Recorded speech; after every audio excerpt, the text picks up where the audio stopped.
Ngayon naman guys, ang ginamit natin ay itong excavator. Kinukumpak niya, pabalik-balik sa kanya. Excavator, compaction naman ito yan. Pabalik-balik sa rito, yan. And then come back again. So, from there to here. So yan, mapasin na. Nag-ano siya yan.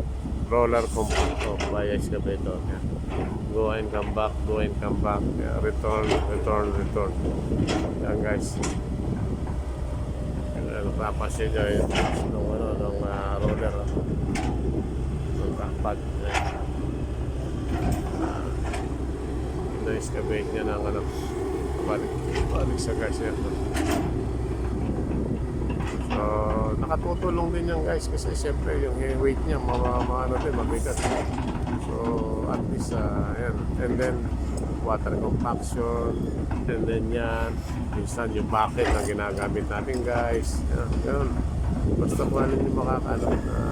Kasi naman ito, pag nalagyan na natin ng tubig, yung tubig talagang sumisip hanggang doon sa ibabayan. Talagang pinagtitikmak natin. Tikmak na tikmak. Hindi pinapasalang yung ibabaw.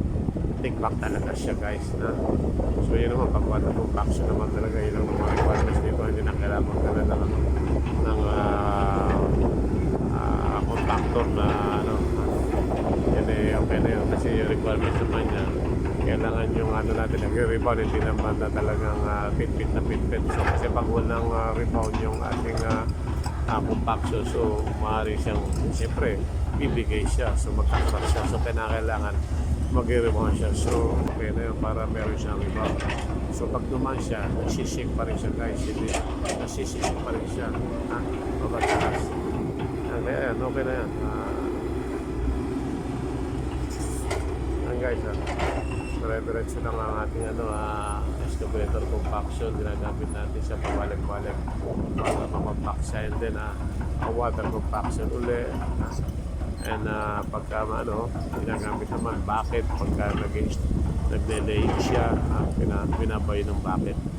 Yan guys, ito yung gagamit natin, excavator compaction.